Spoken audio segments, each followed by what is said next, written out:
কারণ police প্রশাসনই main চাঁদাবাজি করতেছে। অত টাকা দিতে হচ্ছে, নইলে মামলা দিচ্ছে।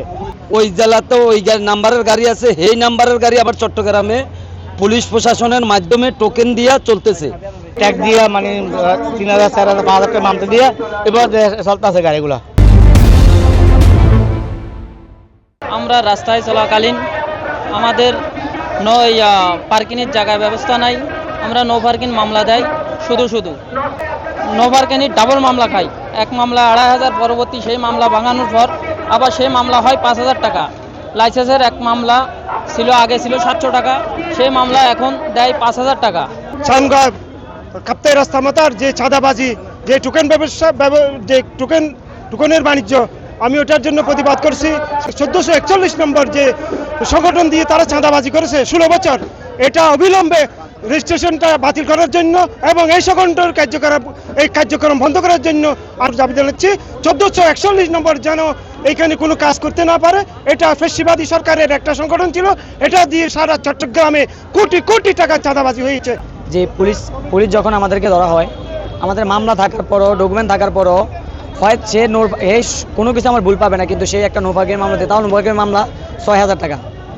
যেই মামলা আগে ছিল 1000 টাকা, সেই মামলা এখন আমি 6000 টাকা খাইতে হয়, সর্বনিম্ন 3000 টাকা। তাহলে আমি যদি একটা ড্রাইভার হয়ে যদি 3000 টাকা থেকে 6000 টাকা ডাবল মামলা খাইতে হয়, তাহলে আমি গাড়ি চালানোর থেকে না চালায় তো আমি তো সন্ত্রাসী করে তো অনেক ভালো। আইবিতে মানে ওদেরই মেইন সমস্যা। আর চাঁদাবাজি এখানে সাধারণ পাবলিক করা লাগে না, কারণ ওরাই মেইন চাঁদাবাজি। এই বড় চাঁদাবাজি যারা, ওরাই মেইন পুলিশ প্রশাসন। কারণ ওরা আপনি দেখেন কোনো পার্কিং নাই, আমাদের সিএনজির কোনো পার্কিং নাই। তাই আমাদের বড়পল যে স্ট্যান্ডটা, এটা কিন্তু একদম পাকিস্তান আমল থেকে স্ট্যান্ড, যেই ট্যাক্সির আমল থেকে 2X আমল থেকে স্ট্যান্ড, ওই স্ট্যান্ড এখন বর্তমানে অবৈধ। ওরা বলতেছে অবৈধ, ওখানে মামলা দেয়। কিছুদিন আগে আমাদের 5টা গাড়ি একসাথে মামলা খেয়েছে, একটা গাড়ির 6000 টাকা মামলা খেয়েছে। আমার কাছে ওই প্রমাণগুলো পর্যন্ত এখন আছে। যদি ব্যাটারি রিক্সা বন্ধ হয় তাহলে আমাদের পরিবহনে সিএনজি শ্রমিকেরা কিছু স্বস্তি পাবে।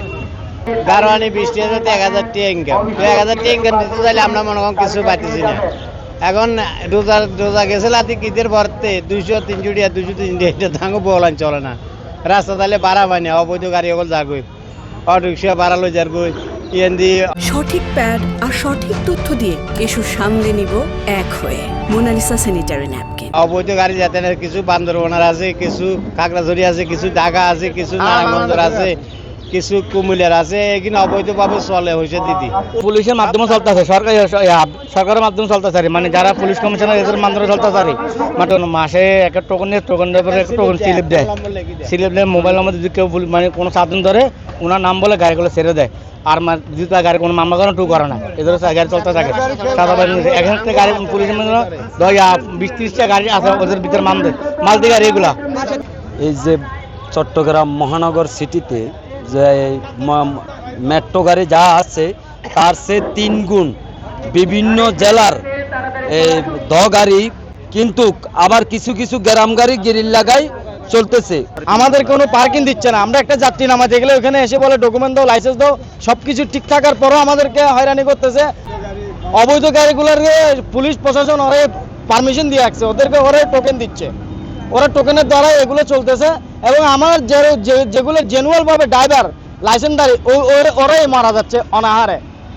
কারণ রাস্তায় বাইরেতেছি এখন কোম্পানির ইনকাম দিয়ে দেখা যাচ্ছে আমাদেরকে 100 টাকা থাকতেছে, 200 টাকা থাকতেছে। আমরা একজন হেভি গাড়ির ড্রাইভারের লাইসেন্স দিয়া সিএনজি কেন চালাতে পারছি না?